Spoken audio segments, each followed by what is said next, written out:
이 페이즈 2에 해당하는 것들이 지금 준비가 됐고 여기에 맞는 걸 지금 세계 최초로 퀄컴이 만들었다는 겁니다. 그러니까 릴리즈 19이라고 하는 건 결국 18의 연장선이라고 볼 수가 있죠. 어드밴스드의 다음 버전이게 되겠는데 이게 왜 중요하냐?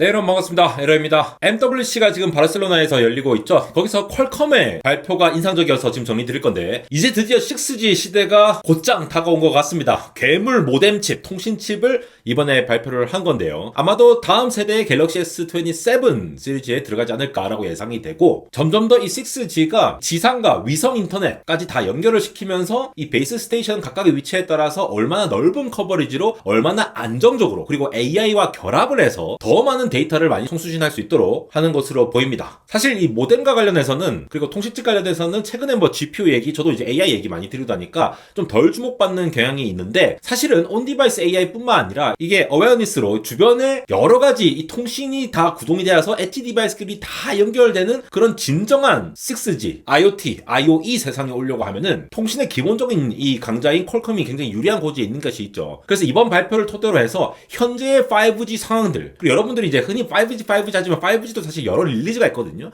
이런 통신 표준과 관련된 내용들을 한번 또 정리드리고 저도 대학원 때 통신 논문을 쓰기도 했고 해서 오랜만에 반가운 소식이자 또 놀라운 소식에서 한번 전달드려보도록 하겠습니다. 이번에 나온 칩은 X105란 칩입니다. 이전에 X65, X75, X85 뭐 이런 식으로 나왔었죠. 그래서 항상 갤럭시에 들어가는 스냅드래곤 8 시리즈라던가 갤럭시를 포함해서 다양한 안드로이드 진영의 프로세서에 들어가는 탑재되는 스냅드래곤 시리즈의 X75, X85 같은 가장 최신 세대의 모뎀 칩이 따닥 들어갔고 오히려 애플의 아이폰은 그 이후에 이전 세대 거의 모뎀을 퀄컴으로부터 사서 쓰다가 지금 일부를 자체 칩, C1 칩 이런 걸로 이제 대체를 하고 있는 상황이죠. 그래서 X105라고 하는 거는 X85 다음에 다음 걸로 나온 걸로 보이는데 세계 가장 첫 번째 릴리즈 19 레디 모뎀 RF다라는 얘기가 나오고 있어요. 이 릴리즈 19이라는 거 자체가 뭔지도 모르는데 릴리즈 19 이런 거에 대해서 좀 약간 이야기를 드릴게요. 사실 이 AI 시대에 오면서 모뎀이라는 거, 통신 칩이 왜 경쟁력이 되느냐를 한번 생각해 볼 필요가 있어요. 2026년도에 더 중요해지는 거는 지금 스마트폰 이 체감의 상단이 연결 품질로 올라오는 구조라고 볼 수가 있거든요.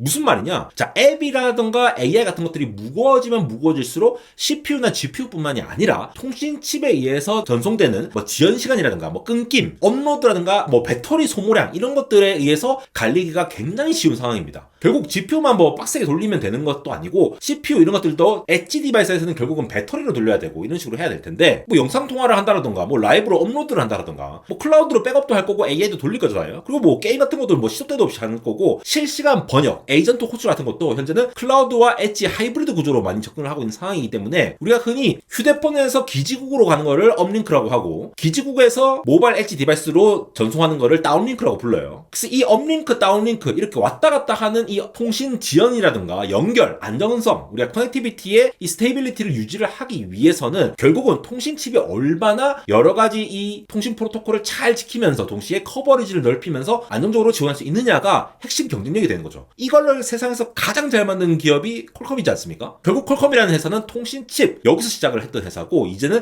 SoC까지도 확장을 하고 있는 회사니까요. 그래서 사실 영상 통화라고 하는 것도 예전에는 불가능했지만 표준이 점차 올라오면서 통신 표준이 3G, LTE 이런 식으로 올라오고 와이파이도 5 시절이 있고 6 시절이 있었죠. 블루투스도 4, 5 계속 나왔습니다. 이런 식으로 버전업이 되면서 계속 통신에 해당하는 그런 표준 프로토콜이 제정이 되고 그 제정이만 된다고 해서 되는 게 아니거든요. 그거를 표준만 정의되면은 그 표준에 맞게 또 각자 기술로 제조사들은 각자 칩을 잘 설계를 해가지고 만들어야 되는데 거기에 대한 특허라든가 굉장히 선진화된 기술들이 퀄컴이 굉장히 많이 갖고 있죠. 그래서 이제 지금 우리가 당연하게 지금 하고 있는 혹은 여러분들이 지금 유튜브로 보고 계시는 이런 실시간 스트리밍 같은 것들도 비디오 콜이라든가 스트리밍, 게임이라든가 AI 에이전트까지도 클라우드까지 싱크업 맞추는 것들 이 모든 것들이 결국은 이 모뎀의 성능에 의해서 그리고 모뎀의 최대 성능뿐만 아니라 얼마나 잘 유지할 수 있느냐까지 연결이 돼서 중요해진다는 겁니다. 근데 그것뿐만 아니에요. 결국 엣지 디바이스에서 모뎀이 빵빵하게 처리가 돼야 된다 하면은 빵빵하게 처리는 되는데 전력이 엄청나게 많이 들어요. 이러면 안 되겠죠. 전력을 덜 소모하면서도 속도를 제대로 지원하면서 안정적으로 해야 되고 실내에 있건 아니면 복잡한 도심에 있건 이런 곳에 지하철 안에서도 이런 것도 굉장히 잘 유지가 돼야 되면서 동시에 이 핸드오버링이라는 거는 뭐냐 이거예요. 그러니까 우리가 셀룰러 폰이라고 하잖아요. 이 셀룰러라고 하는 것이 이 하나의 셀, 베이스 스테이션 우리가 흔히 기지국이라고 하죠. 기지국과 기지국들이 하나의 셀에 해당하는 범위를 가지고 있는 겁니다. 근데 이 휴대폰이 이동하면서 이 셀에서 다음 셀로 넘어가는 거예요. 그러면 이 핸드오버링 하는 이 시점, 겹쳐지는 구간에서 자연스럽게 다음 베이스 스테이션으로 이어주는 역할을 하는 것을 핸드오버링이라고 하는데, 그리고 우리가 스마트폰에서 전화를 할 때는 다른 스마트폰으로 바로 가는 게 아니라는 거죠. 근처에 있는 기지국으로 갔다가 가는 거고, 6G에서 지금 컨셉이 나오는 게 위성으로 기지국으로 갔다가 반대쪽으로 가고, 이런 것들이 지금 논의가 되고 있다는 겁니다. 이런 것들 모든 것들이 다 안정화가 되어야지만이 이거 진짜 쓸모있는 모뎀 칩이네, 통신이 안정적이니까 아무리 우리가 열심히 뭔가 만들었다고 해요, GPU 돌리고 CPU 돌리고 해가지고 했다고 하더라도 모뎀 칩이 문제가 되는 상황이 있겠죠. 엣지 디바이스라든가 휴대용 상황이라든가 이런 곳에서는 그럴 수가 있겠죠. 사실 애플이 몇 년 전부터 애플이 통신 칩을 계속 설계를 하려고 했어요. 퀄컴으로부터 벗어나고 RF 체인 같은 것들도 그렇고 뭐 와이파이라든가 이런 것들 전부 다 브로드컴이나 퀄컴에 벗어나기 위해서 계속 노력을 했는데, 실제로 C1 모뎀 칩을 발표를 했고, 그러니까 부분적으로 지금 넣고 있죠. 이거를 넣어가면서 물론 이게 똑같이 5G를 표준을 지원을 하더라도 사실 모뎀 칩에 따라서 속도라든가 안정성, 전력 소모 이런 것들이 다 다릅니다. 근데 특정 칩들은 애플의 C1 모델을 쓰면서 이렇게 좀 점점 들어가면서 대체를 해 나가고 있는 상황인 거죠. 사실 이전부터 제가 애플이 통신 칩을 직접 설계한다는 의미라고 하면서 이 퀄컴과 브로드컴, 이때는 애플이 통신 칩을 설계 못했을 텐데 제가 통신 칩이라고 얘기한 이유는 모뎀뿐만 아니라 RF 체인까지 전체적으로 다 와이파이, 블루투스 다 얘기를 했던 거예요. 그래서 이 영상을 보시면은 제가 링크 달아놓을게요. 전반적인 이 통신 칩의 동작이라든가 이런 것들을 좀 이해를 하실 수 있을 것 같아서 잠깐 소개해드리고, 사실 애플의 핵심적인 이 독립을 하고 싶었던 이유는 스펙이 좀 딸려야 돼요. 최대 속도라든가 커버리지 좀 딸려도 되지만도 어쨌든 배터리라든가 OS 인티그레이션, 왜냐면 애플 자체가 OS를 자기들이 만들고 있기 때문에 OS 스케줄링이라든가 안테나를 어떻게 동작을 할 것인가, 열을 어떻게 관리할 것인가, 이런 모든 것들을 자기네들이 직접 이제 내재화를 해서 하면은 아무래도 조금 더 이제 유리한 측면이 있겠죠. 그리고 물론 삼성이나 안드로이드 진영에서도 예를 들어 삼성 엑시노스도 자체 모뎀 칩을 개발을 하잖아요. 그러니까 뭐 주파수 인증받고 막 이런 것들 있잖아요. 그게 모뎀 설계라든가 이 인증, 밴드끼리 호환된다라거나 이런 것들, 모든 이런 것들이 굉장히 그 차별화 포인트면서 리스크가 되는 부분들이거든요. 그래서 각각의 포지션에서 이 통신 모뎀 칩을 설계를 하는, 준비를 하는 지금 경쟁이 이미 시작됐는데, 아무래도 퀄컴이 가장 앞서 나가고 굉장히 잘하는데 SoC 설계도 지금 잘하게 되니까 원래 전통 강자에다가 지금 리딩을 하고 있는 입장이다 보니 가장 빠른 그 표준에 해당하는 릴리즈 19이라고 하는 거를 지원을 하는 6G에 거의 육박하는 그런 거를 만들었다는 거예요. 그러면 이제 릴리즈 19을 알아보기 전에 결국은 우리가 표준이라는 게 뭡니까? 자, 와이파이라든가 블루투스라든가 이런 여러 가지 표준들 있잖아요. 5G, LTE 이런 표준들이란 거는 여러 기업들이라든가 기관들이 서로 논의를 해가지고, 자, 우리가 이렇게 통신하기로 약속합시다 라고 규칙을 정하는 거예요. 그러면은 우리 목표 속도, HBM의 표준도 똑같잖아요. D램도 표준이 똑같잖아요. 그런 것들이 서로 협의를 해가지고,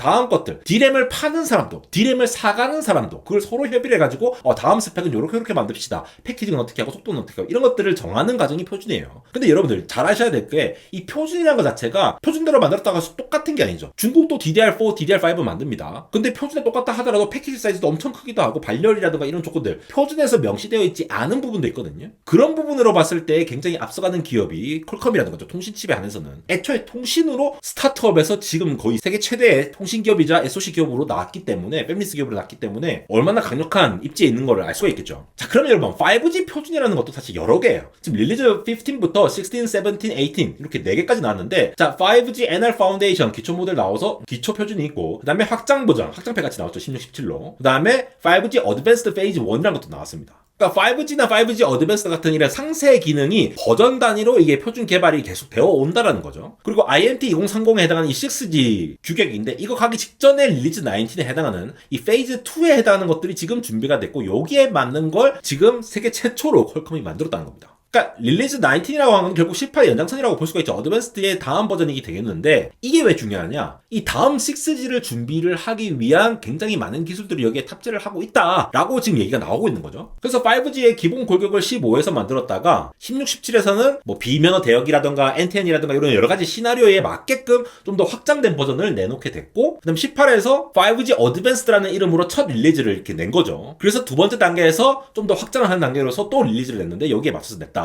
그래서 당장 6G가 되냐 이렇게 해석할 것이 아니라, 현재 지원하는 모바일 무선 통신 요 기준으로 제정되어 있는 가장 최근에 협의된 기술을 칩으로 빠르게 설계를 했다라고 이해를 하시면 될 것 같아요. 그게 바로 퀄컴이 지금 준비가 되어 있다라는 거고, 요게 스냅드래곤 8 Gen 6 올해 아마 가을에도 하와이에서 발표가 될 건데, 그거에 대한 칩에 들어간 모뎀이 여기 나올 거라는 겁니다. 이게 모뎀 칩이라는 것도 이게 베이스밴드 프로세싱이 있고 RF 쪽이 있는데, 쉽게 말해서 이런 거예요. 우리 보면은 뭐 와이파이도 뭐 2.4기가로 올리고 또 뭐 6GHz니 뭐 28GHz니 뭐 이런 그 주파수 대역이라는 거 있잖아요. 그 주파수 대역이라고 하는 거는 쉽게 말해서 그 주파수 영역, 우리 FM 라디오 돌리면은 특정 주파수에서만 소리가 들리잖아요. 그게 그 주파수로만 통신을 해서 그렇거든요. 이거 똑같습니다. 무선 통신에서도 정해진 대역에서 와이파이를 쓰고 정해진 대역에서 블루투스를 쓰고 정해진 대역에서 5G 뭐 이런 것들을 쓰는데, 흔히 이제 베이스밴드랑 RF를 나누는 이유는 이 베이스밴드라고 하는 거는 실제로 그렇게 28GHz니 6GHz 이렇게 올리기 전에 이 무선 신호라는 거의 기본적인 핵심 역할만 처리를 하는 곳이에요. 그래서 실제로 쏘아 올리는, 예를 들어 뭐 28GHz로 쏘아 올린다고 칩시다. 그 글로 올리기 전에 기본 대역에서 막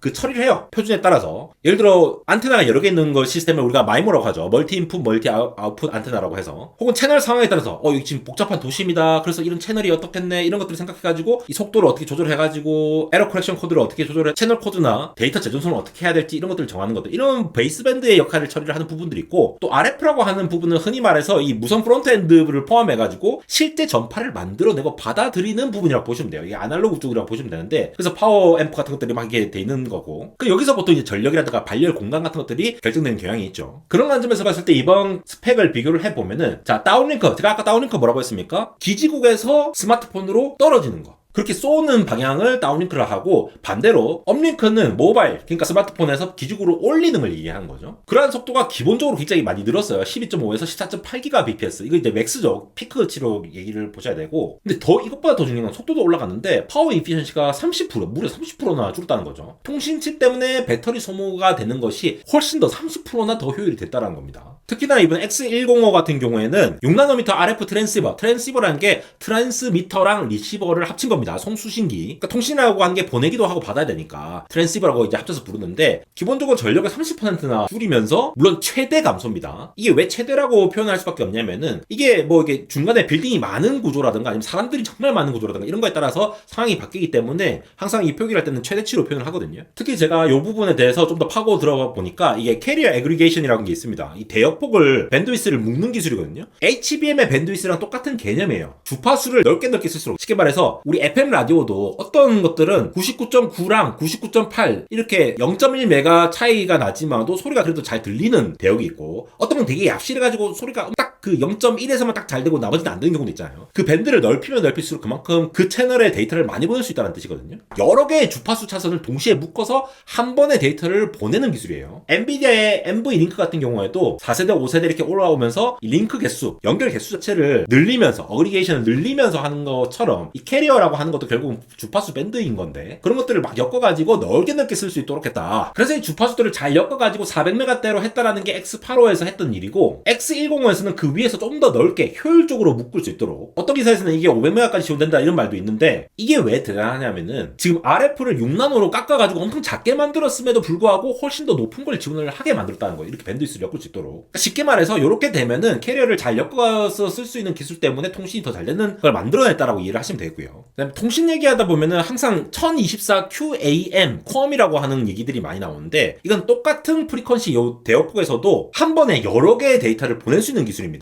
어떤 거냐? 예를 들어 이걸 우리가 이제 통신에서는 이게 리얼축과 복소수 형태로 포인트를 잡아갖고 가로축과 세로축 해서 이 하나의 신호를 보낼 수 있거든요. 근데 이거를 가로 4개, 세로 4개 하면 16개 점이 생기죠. 그러니까 하나의 심볼을 표현할 때 4개의 비트를 보낼 수 있단 말이에요. 왜냐면 기본적으로 한 점만 이렇게 보낼 수 있으니까. 다만 이 한 신호에 막 엄청나게 에러가 많이 끼고 노이즈가 끼면은 이 얘랑 얘 사이의 간격이 넓으니까 에러가 좀 덜 끼겠죠. 근데 오른쪽처럼 가로축이 엄청 빽빽하게, 세로축이 엄청 빽빽하게 이렇게 보내버리면 어떻게 됩니까? 한 심볼당 10개를 보낼 수 있지만 옆에 있는 심볼과 굉장히 붙어있기 때문에 조금만 노이즈가 끼더라도 서로 막 이렇게 신호가 섞일 수 있겠죠. 요게 X105로 오면서 X85도 똑같이 다운링크에서 1024QAM을 썼다고 돼 있거든요. 이렇게 복잡하게 해서 한 번 보낼 때 굉장히 많은 신호를 보냅니다라고 얘기를 하고 있지만, 아까 말씀드렸던 캐리어 애그리게이션을 통해 가지고 훨씬 더 안정적으로 적용하는 기술을 한 것으로 보입니다. 요건 제가 좀 더 공부를 하고 있는데, RF 효율 6나노를 가져가면서 지원을 할 수 있도록 얘기를 하고 있는 것이 돼 있고요. 그런 다음에 모뎀에 AI를 넣었다는 얘기를 지난 제가 하와이 갔다 왔을 때도 키노트 때 그런 얘기를 했던 것이 모뎀에 AI가 들어갔다는 거는 지금 뭐 GPU처럼 이렇게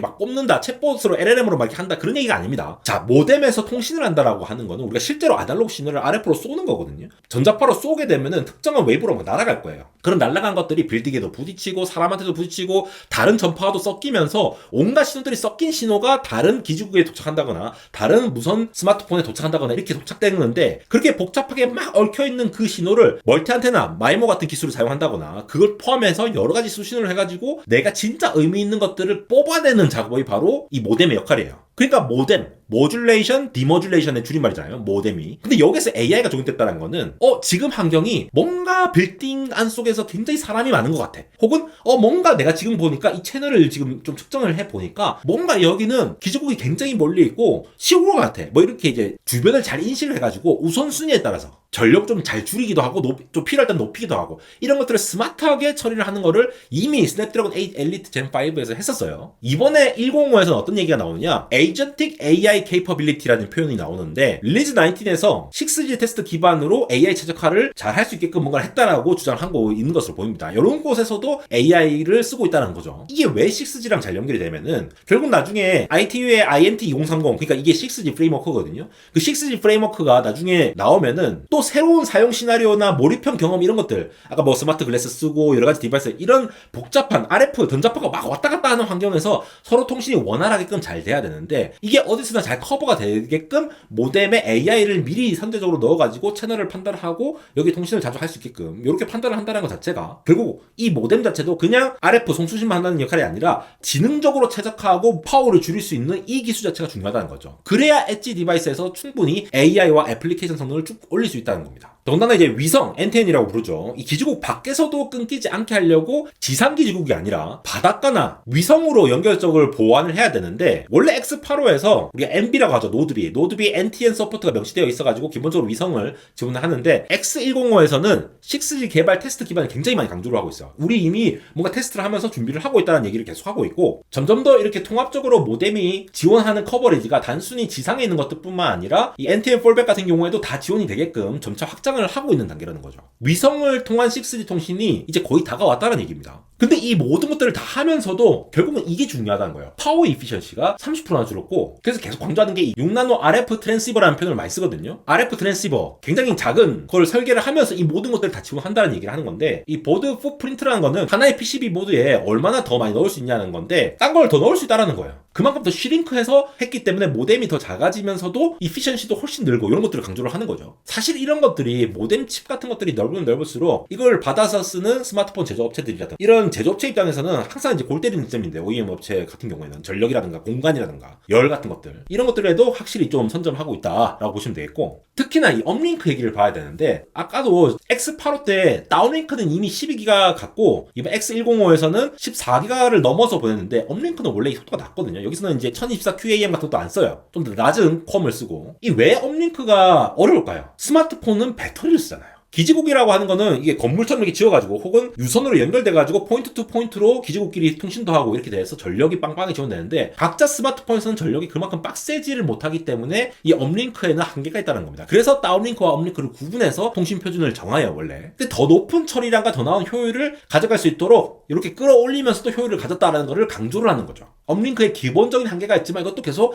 개선되고 있다는 얘기를 하는 거고, 결국 6G에서 핵심이 되는 거는 이 세 가지라고 보시면 되는데, 네이티브 인텔리전스, 유비퀴러스 커버리지, 서스테이너블 이피션시, 이 말 자체가 굉장히 좀 모호할 수 있는데, 이러한 것들을 보세요. 일단 유비퀴러스 커버리지 같은 경우에는 위성통신까지 지원이 되는 부분들을 얘기를 하는 거고, 네이티브 인텔리전스는 AI를 통해 가지고 칩의 운용 자체, 통신을 전력을 올리거나 낮추거나 채널을 추정하거나 거기에 시그널 프로세싱 관련해서 모듈레이션, 디모듈레이션 하는 그 베이스밴드의 모든 처리들을 얼마나 스마트하게 처리할 수 있는가, 그리고 지속적으로 효율성 있게 에코 관점에서 봤을 때 6나노 RF가 연결되는 부분들 있죠. 이러한 것들이 대체로 다 준비가 되어 있다라는 방향성을 이번 릴리즈 19에서 퀄컴이 강조를 하는 겁니다. 그래서 X105라는 거는 당연히 이전 칩보다 피크도 올렸는데 진짜 포인트는 릴리즈 19을 준비를 하면서 이 6G 방향 각각의 이 세 가지 요소를 충분히 매일이 시험을 하면서 제품 완성도를 굉장히 끌어올린 모뎀 칩이다 라고 해석을 할 수가 있겠죠. 물론 칩이 실제로 나와야 합니다. 그렇지만 이렇게 이제 선도를 하고 있다는 거를 보시면서 앞으로 모뎀의 경쟁이 또 어떻게 흘러갈지를 봐야 되는 부분이고, 퀄컴은 기존에 갖고 있던 이 핵심 역량을 어떻게 잘 활용해가지고 전반적으로 이 엣지 디바이스와 하이브리드 컴퓨팅 쪽으로 확장해 나갈지를, 또 전략을 어떻게 세울지를 봐야겠죠. 결국 AI 최적화로 이 여러 엣지 디바이스들이 끊기지 않으면서 레이턴시 없이 경험성을 잘 최대 지원하기 위해서는 이런 통신 지원이 제대로 돼야 된다는 부분들. 왜냐하면은 아무리 온 디바이스 AI로 뭘 했다 치자, 클라우드나 디바이스 이런 거 운영해가지고 이것저것 해가지고 하이브리드로 한다 하더라도 뭐 모델 업데이트라든가 뭐 개인화에 맞춰가지고 동기화가 된다거나, 아니 뭐 멀티모달리티라든가 요즘 에이전트 오픈클로처럼 뭐 계속 워크플로우를 계속 돌리면서 항상 연결되어 있다라는 그거를 유지를 하려고 하면은 결국은 모뎀 경쟁 자체가 피크 속도뿐만이 아니라 이 업링크 모바일에서 배터리만으로도 구동할 수 있는 효과적인 통신 속도를 지원을 해야 되고, 안정적으로 사람들이 굉장히 많이 쓴다거나 여러 엣지 디바이스들이 많이 있다 하더라도 품질이 잘 유지가 되는 게 중요한데, 이러한 부분들을 이미 작년 하와이에서 스냅드래곤 서밋에서 이러한 내용들을 얘기를 했고, 이번 X105에서 이러한 부분들을 전방위적으로 잘 지원할 수 있는 모뎀 칩을 소개를 한 거야 되겠죠. 항상 전력이 더 낮게 만들었는데 속도라든가 안정성이 더 높였다는 거는 기술의 엄청난 진보입니다. 웬만해서 안 되죠 이게. 그래서 스마트폰뿐만 아니라 여러 가지들, 웨어러블, 뭐 스마트 글래스도 나올 거고 뭐 온갖 게 다 나올 거지 않습니까? 차랑도 연결될 거고 PC 랩탑은 당연히 연결될 거고, 이런 것들이 다 서로 잘 연결되기 위한 어떤 커버리지가 가능한, 안정적인 스테이빌리티와 커버리지가 가능한 어떤 통신 시스템을 잘 만들어 가는지를, 이 표준에 따라서 잘 맞춰 가는지를 지금 살펴봐야 될 거고, 6G 전쟁에서는